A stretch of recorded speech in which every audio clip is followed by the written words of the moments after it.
Good morning, नमस्कार, स्वागत है आपका हमारे चैनल जीएस स्टडी 94 में। और दोस्तों तो दोस्तों thank you so much for your complement. आप लोगों ने जो कम्प्लीमेंट किया था उससे मेरा मनोबल बढ़ता है, मैं उत्साहित होता हूँ और लगता है कि नहीं आप लोग चीज़ों को सही से देख रहे हैं, जानकारी ले रहे हैं। तो दोस्तों आज हम बात करेंगे संभव है पर्यावरण रक्षा संग आर्थिक विकास, और इसे लिखा भरत झुनझुनवाला जी ने। तो जो हमारा कंटेंट है, जो विषय है, ये कहने का मतलब ये कि कोई भी देश यदि आर्थिक विकास करना चाहता है तो क्या वो पर्यावरण को साथ लेकर नहीं चल सकता। जिस तरह से हमारे भारत जैसे देश में नदियाँ, तालाब, समुंदर, आपके जंगल जिस तरह से उपेक्षा के शिकार बने हुए हैं, उन्हीं उपेक्षा के शिकार की वजह से दोस्तों तमाम जलीय जंतु या फिर पर्यावरणीय जंतु लुप्त हो रहे हैं, मर रहे हैं, जिसके सही तरीके से देखा तो हमारा ही कारण है। मानव का जो हस्तक्षेप बढ़ता चला जा रहा है, इस वजह से जलीय जंतु घुट के मर रहे हैं। कुछ दिन पहले आपने देखा होगा कोविड-19 की वजह से पूरा नदी साफ़ हो गई थी, जो 30 साल में तमाम अरबों खरबों पैसा फूंकने के बाद भी जिसका कोई मतलब नहीं रहा।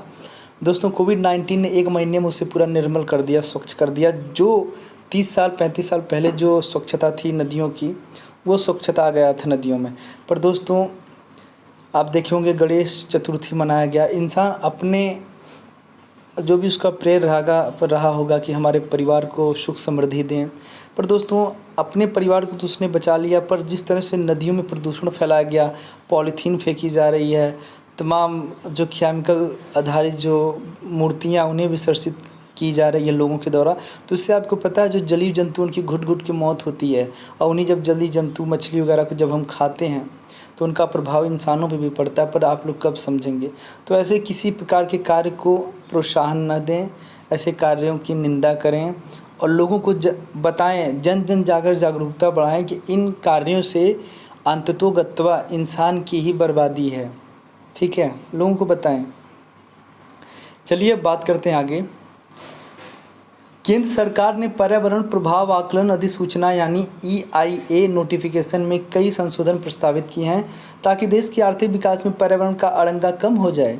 निस्संदेह उद्योगों को लगाने, हाईवे आदि के निर्माण में अनावश्यक अवरोधों को दूर करना चाहिए, लेकिन यदि हमारा पर्यावरण संरक्षित नहीं होता तो GDP घटती भी है। बीते कुछ अर्से में तमाम देसी उद्यमी और निवेशक अपनी पूंजी लेकर विदेश पलायन कर गए। उनकी शिकायत थी कि देश का पर्यावरण बिगड़ता जा रहा है। यदि देश में वायु और ध्वनि प्रदूषण के साथ साफ पानी का अभाव हो तो पर्यटक भी काम आते हैं। तमाम अद्वितीय पर्यटन स्थलों के बावजूद हम पर्याप्त संख्या में पर्यटकों को आकर्षित नहीं कर पा रहे हैं। यह भी विचारणीय है कि क्या सभी परियोजनाओं से आर्थिक विकास होता है। मैंने उत्तराखंड में देवप्रयाग पर कोटली भाल जल विद्युत परियोजना का आकलन किया तो पाया कि इस परियोजना को लागू करने से देश की GDP घटेगी। तो देख सकते हैं ऐसे कई तथ्यों पे खुलासे होने जा रहे हैं। लोगों ने स्टडी किया है जिसके माध्यम से हमारे देश का जो ग्रोथ है, GDP का मतलब होता है ग्रॉस डोमेस्टिक प्रोडक्ट, जिसको आप कहते हैं हिंदी में सकल घरेलू उत्पाद, उसमें किस प्रकार की कमी आ रही देख सकते हैं। परियोजना से लाभ 155 करोड़ रुपए प्रति वर्ष, जबकि पर्यावरण की हानि का आर्थिक मूल्य 9 से 31 करोड़ रुपये था। अब आप अंदाज़ा लगा सकते हैं कि इस परियोजना से हमें कितना लाभ हो रहा है, कितना घाटा हो रहा है। पर्यावरण की हानि में नदी द्वारा लाई जा रही गाद के रुकने के कारण गंगा सागर का कटाव तो है ही, पानी की गुणवत्ता में गिरावट के कारण जन स्वास्थ्य पर प्रभाव, परियोजना की झील से उत्सर्जित होने वाली मीथेन गैस से ग्लोबल वार्मिंग पर प्रभाव, जंगल काटने से जैव विविधता पर असर और नदी के प्राकृतिक सौंदर्य के नष्ट होने के कारण जनता को मिलने वाले आनंद जैसे नुकसान भी शामिल हम देख सकते हैं। तो दोस्तों हम जानते हैं वो कार्य करना चाहिए जिससे ज़्यादा तक व्यापक स्तर पर दीर्घकालिक काल तक लोगों को, जन समुदायों को फ़ायदा मिले, न कि 10 गुना ज़्यादा उसका नुकसान मिले, जैसा आपने देखा अभी। हमें जानना चाहिए कि प्रत्येक परियोजना से GDP नहीं बढ़ती। वर्तमान में GDP शिथिल होने के पीछे नुकसानदेह योजनाओं को लागू करना भी है। ऐसी परियोजनाओं को रोकने के लिए पर्यावरण कानून को और सख्त बनाने की ज़रूरत है। पर्यावरण कानून में व्यवस्था की जानी चाहिए कि परियोजना के कुल लाभ और हानि का निष्पक्ष आकलन हो और केवल उन परियोजनाओं को ही स्वीकृति दी जाए जो वास्तव में आर्थिक विकास में योगदान देती हों। पर्यावरण कानून को त्वरित गति से लागू करने की भी ज़रूरत है, जिससे लाभप्रद परियोजनाओं में पर्यावरण के नाम से अनावश्यक अड़ंगा न लगे। फिलहाल पर्यावरण प्रभाव का आकलन करने के लिए किसी संस्था को ठेका दिया जाता है, इससे जिसकी लाठी उसकी भैंस वाली स्थिति बनती है। पर्यावरण प्रभाव आकलन संस्थाएं कार्यदायी संस्था के हित में ही आकलन करती हैं और तमाम दुष्प्रभावों को छुपा जाती हैं। देश को पता ही नहीं चलता कि कोटली भाल जैसी परियोजनाओं से जीडीपी बढ़ेगी या घटेगी। सरकार को ईआईए के लिए एक अलग आयोग गठित करना चाहिए जो अपने आकलन को बिना कार्यदायी संस्था के हस्तक्षेप के कराए। अपने देश में यदि एक बार पर्यावरण स्वीकृति मिल जाती है तो वह आजीवन वैध रहती है। अमेरिका में जल विद्युत परियोजनाओं को 30 वर्ष के लिए स्वीकृति दी जाती है। 30 वर्ष बाद उन्हें नए सिरे से स्वीकृति लेनी होती है, क्योंकि परिस्थितियों में परिवर्तन होते रहते हैं। किसी परियोजना में निवेशक को एक अवधि के बाद पूरा लाभ मिल जाता है। इस अवधि के बाद यदि परियोजना को बंद कर दिया जाए तो कार्यदायी संस्था को हानि नहीं होती। तो दोस्तों, मैं आपको एक चीज़ कंफर्म कर दूं, व्यक्तिगत रूप से जानकारी दे दूं, आज जितने भी देश हैं वो अपने आप को डेवलप करने के लिए जिस तरह से प्राकृतिक संसाधनों का खनन कर रहे हैं, ठीक है, एक तरफ से इसका लोप हो रहा है, धीरे धीरे उसका पतन हो जाएगा। और जब पूरी तरह से खनिज संपदा पृथ्वी के गर्भ से निकाल लिया जाएगा तो असमंजस, उसे नेचुरल डिजास्टर नहीं बोला जाएगा उसे ह्यूमन इंटरफियर डिजास्टर बोला जाएगा कि मानव के द्वारा ये सारी आपदाएं आ रही। कहीं भूकंप आएगा तो कहीं सुनामी आएगा, कहीं क्या आ जाएगा। ये कोरोना क्या है? ये नेचुरल डिजास्टर नहीं है, ये ह्यूमन इंटरफेयर डिजास्टर है, क्योंकि मानवों के हस्तक्षेप के कारण जो प्रकृति ने बनाया उसका आप आनंद लीजिए, उसका सहयोग करिए। अगर कुछ नहीं कर सकते हैं, स्वच्छता बनाए रखिए। पर आज क्या हो रहा है दोस्तों, उसी प्रकृति के साथ लोग खिलवाड़ कर रहे हैं, उसी प्रकृति का लोग उल्लंघन कर रहे हैं, उसकी शर्तों का, उसके नियम का, उसके गाइडलाइन का। वही कारण है कि जैविक हथियार बनाने के चक्कर में कोरोना जैसी महामारी का निर्माण हो गया। उसके बाद पूरी दुनिया में हाहाकार मचा हुआ है, कई लाख जानें चली गई हैं, अभी भी ये निरंतर जारी है।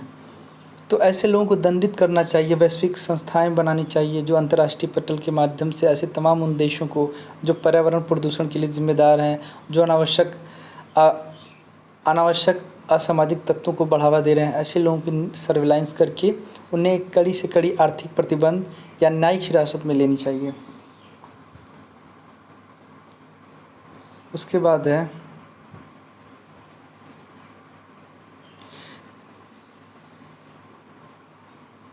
बनाए ताकि केवल वे परियोजनाएं स्वीकार हों जो वास्तव में जीडीपी बढ़ाती हैं। वहीं ऐसी व्यवस्था भी की जाए जिससे कार्यदायी संस्थाओं को दर दर न भटकना पड़े। तमिलनाडु में वेदांता की तांबा निर्माण फैक्ट्री को पर्यावरण कानून उल्लंघन करने के कारण बंद किए जाने से आज हमें तांबे का आयात करना पड़ रहा है। सच यह है कि यदि अदालतों ने वेदांता जैसी लाभप्रद परियोजनाओं को बंद किया तो अन्य हानिप्रद परियोजनाओं को बंद करने की ज़रूरत नहीं समझी।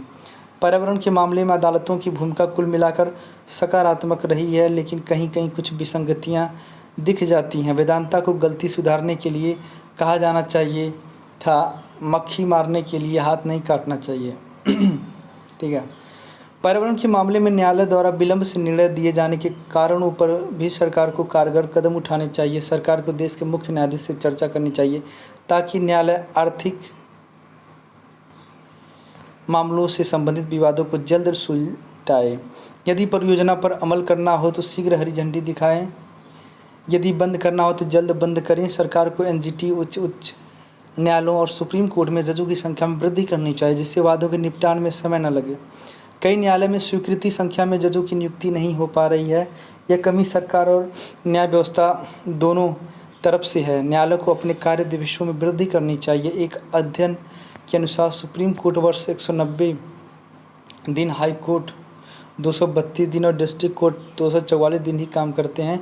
इतनी छुट्टियों का औचित्य नहीं है। सभी न्यायालयों को कम से कम 280 दिन कम करना चाहिए। आज आपको बता दें, ये जो एनजीटी का मामला है, एक ऐसी संस्था है जहाँ पे यदि प्रदूषण वगैरह हो रहा है तो वहाँ पर वह उस तथ्यों की जांच करती है, उसके बाद आपको कटघरे में खड़ा कर सकती है। तो दोस्तों, ऐसे हज़ारों मुकदमे लंबित हैं जिनके बारे में तमाम तरह के पीआईएल, जिसे आप पब्लिक इंटरेस्ट लिटिगेशन, याचिका दायर की गई है और जिसके माध्यम से बताया गया है कहीं न कहीं पर्यावरण को भारी क्षति पहुंचा रहे हैं। फिर भी कई सालों से वो जो चल रहा है मुकदमा लंबित है। तो ऐसे समस्याओं का निपटान जल्दी होना चाहिए कि इससे कम से कम हानि हो। अन्यथा दोस्तों, जब एनजीटी से संबंधित मामलों पर्यावरण से संबंधित मामलों का बहुत दूर तक खींचेंगे तो उसका प्रभाव कैसा होगा आप सोच सकते हैं।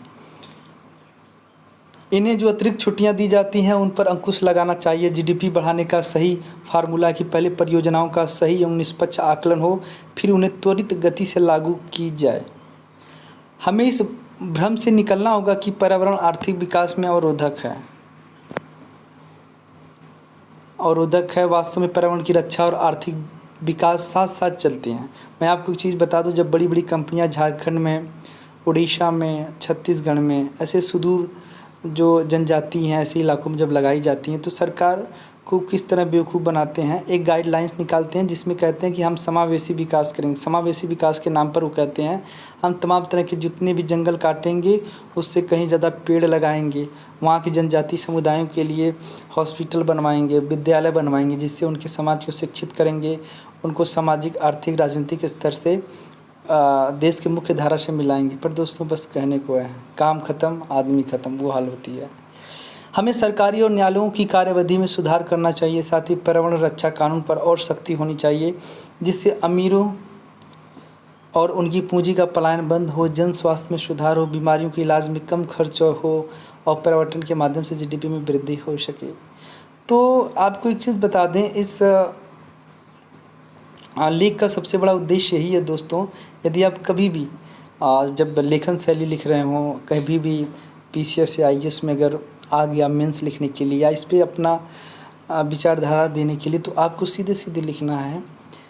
ऐसे तथ्यों, ऐसे विचारों को यहाँ पे समाहित करना पड़ेगा जिसके साथ देश का विकास भी हो और देश का जो पर्यावरण हो वो प्रदूषित ना हो, पर्यावरण का क्षरण ना हो, लोप ना हो, जो जीव जंतु घुट के ना मरें।